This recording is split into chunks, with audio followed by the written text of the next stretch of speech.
Hey Tanya, how's it going? Hi, good. How are you? Yeah, I'm doing really well, thanks. Great, great. My name's Richard of Growth Media, and I run a brand design business for ICF credentialed coaches. So, in short, personal branding for coaches in the form of ghostwriting, photography, and warm outreach. And you tried our app, NARR, which is an AI narrative architect or narrative coach. What was the experience like for you? Very different because it's almost like having a conversation with someone who is prompting you to recall your stories that are buried away in your subconscious mind. Because a lot of what we have years worth, we've been on this planet for X amount of years, and we have stories just buried away that we don't think hold value for other people. It could be from our childhood, like in school days, it could be primary school, secondary school experiences with your family, and things that we think are insignificant. However, there's lessons and everything in all these experiences, all these stories that are relatable to business. And a lot of these stories can always be flipped to business experience, a personal experience. So it was almost like therapeutic, where by using the app, I was able to unearth all these stories that were just tucked away, locked away in this little box. But by using the app, I was able to actually open the box and recall these stories. And I was like, oh yeah, that happened. Yeah. And and I would never have thought to use that on LinkedIn or any platform because I didn't see much value in that. There was a story recently of where I thought I had lost my house keys. So I'd just gone to walk in the front door, but I was checking my bag, my rucksack, which I had. I couldn't find my house keys. But then I remembered I had a spare key in my back garden. So basically, what I had to do in that moment was scale the side gate, climb into my garden. This is late at night, by the way. So yeah, people must have thought I'm trying to break in or something. But yeah, I had to scale the side gate, run through my garden. I didn't have to run, but I was running for some reason. And I got to the shed, which was unlocked, and I knew I had a spare key in there. So I got the key and then I let myself in the house. But after all of that, I got in the house, I checked my bag and I found my keys. My keys were already in my bag. So all of that drama for what? Yeah, in the moment, I just kind of lost my mind. But I ended up using that story on LinkedIn and related it back to how we sometimes hit the panic button Yeah. in moments when we don't need to. We just got to sometimes, just be present, be mindful, take a few deep breaths, and then everything works itself out. But stories like that, I was able to recall through using the app. Amazing. People that I coach right now, and they think that those stories don't matter, or people that don't care about those stories, we bury them and we don't even think about it. And these are actually gold. I'm just curious, was there a specific moment during the session that you did with NAR, maybe a pivotal moment in your journey that came up? Well, through using the app, I realized I am too mechanical because I was talking to it in talking about business achievement, strategy, and it kept saying, no, we don't want this. We want the emotions. And it just got me thinking, because my approach is too masculine in that it's all about the hustle and having to have a structure in place. And it's linear, where you go from A to B to C. But if you're talking, especially with storytelling and narratives, people want the emotional connection.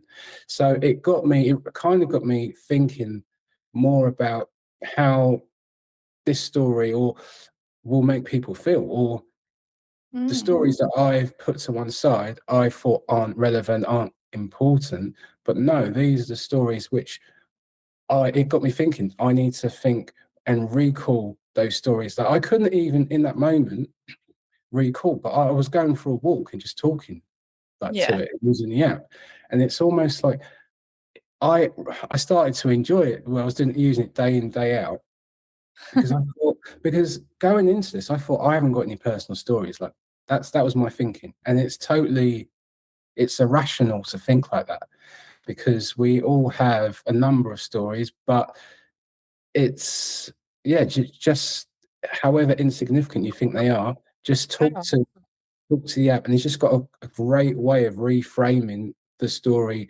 into lessons. And it's just got me, I just want to use it all the time, because I think, what more is there? Yes, because I would love to hear more of your stories. I think you're a good storyteller, so it would be great if you share more of them. Yeah, well, so it got me thinking, and I recalled the story when I was 17 or 18, I believe, and I was about to go to university. Oh no, sorry, I was 6 months into university, and it got to the point where I had to decide. I didn't really want to go. I just went for my parents, and I ended up going to university late in my 30s, and open university. But at that time, I was just so disconnected from. I couldn't be educated anymore in that time, because whatever, my brain was just wanted to go out then and party. So yeah, just wasn't in that frame. So at that time, my dad gave me a check to pay it in for university fees. And that I would have been committed to a course. I think it was IT computing for another 2 or 3 years. And I wasn't passionate about it at all. And I ended up giving that check, rather than paying it in to the university, I gave it back to him. And yeah, that caused a bit of a fallout at home, because my parents are all about academic achievements. Right. And if you're not doing well academically, then you're not doing well in life. That was their kind of outlook.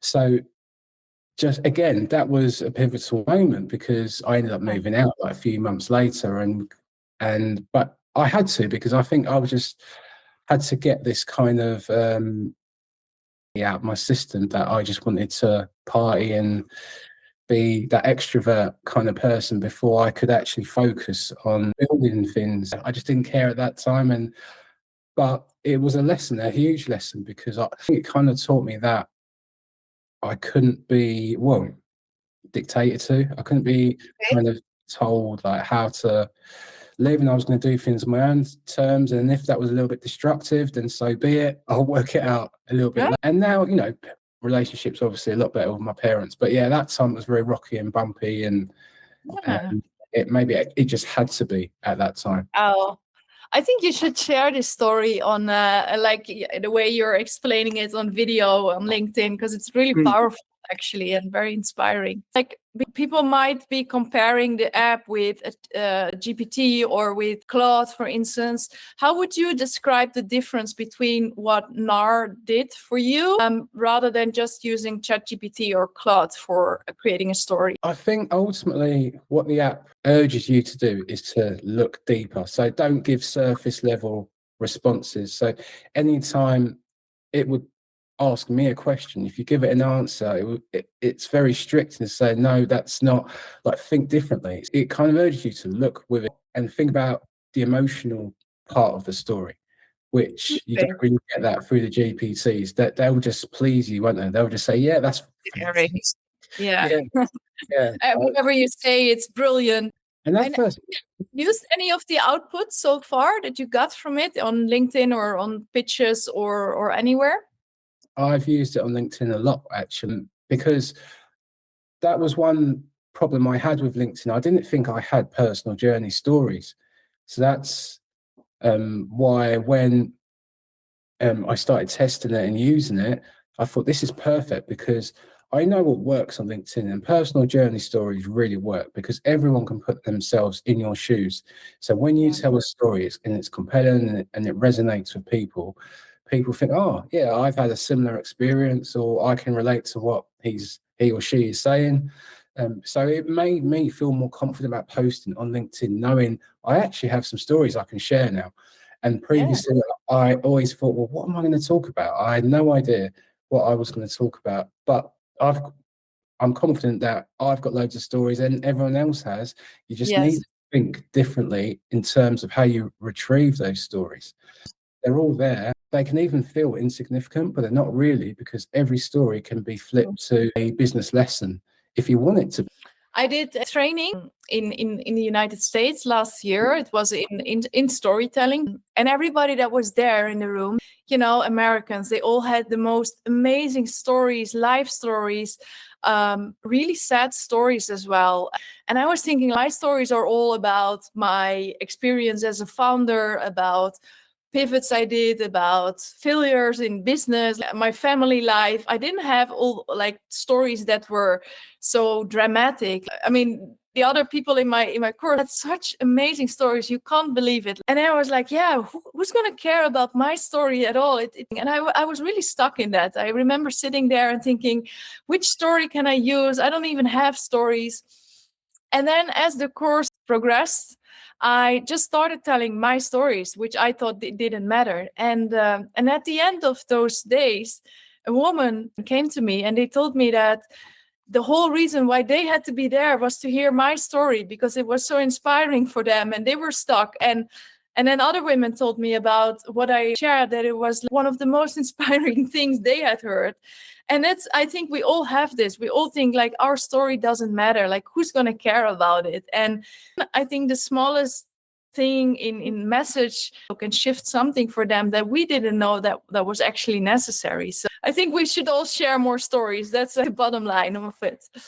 I think so. And I think a big thing that comes through is that through using the app, it actually encourages you and forces you to look at your self-image. So what you think of yourself is, because some people shrink, some people expand, that, telling stories. And you're right. A lot of this is to do with your self-worth and your value and how you look at yourself. And when you actually realize, well, actually, I've got loads to contribute and your story is significant and people do want to hear it, then it kind of encourages you to look for more stories. Because through using the app in the first few days, I thought, I actually do have a lot I can talk about and that I can share. Let's get a few more and spend more time with it. So I'll literally just go for a walk and it'll be prompting me. Is there anything else that you would like to let people know, or like a last takeaway for you?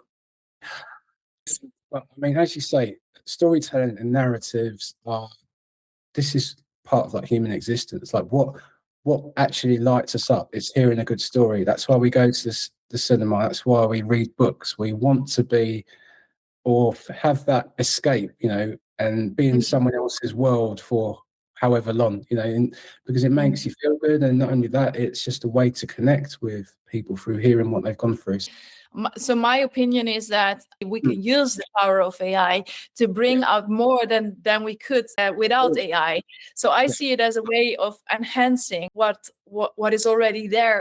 I don't think it should be replaced fully by AI. Like that's what you see a lot, right? On LinkedIn, everywhere, even videos, people are using a teleprompter app with a script. There's no authenticity, there's no human anymore. Like the human starts sounding even like a computer. And that's what I think is a pity. But I do feel that there's a lot that we can get from the AI when we dare to be open, to be authentic, to be vulnerable, and then use AI to enhance what we have.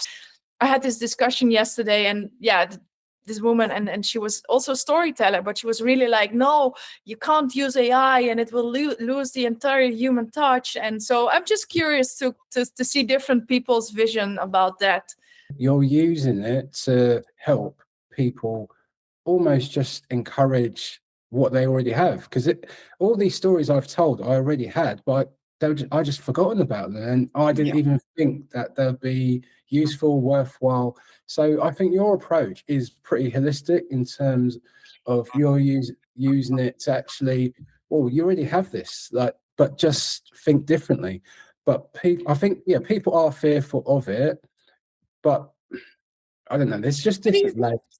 Key ingredient that we as humans should have to keep it human and authentic. I think it's just, what is the use case? The use case here is to help that person speak their language and to almost rediscover their self-image, which is there already. They already have an image, but I feel like people kind of don't want to show themselves because they just want to blend in.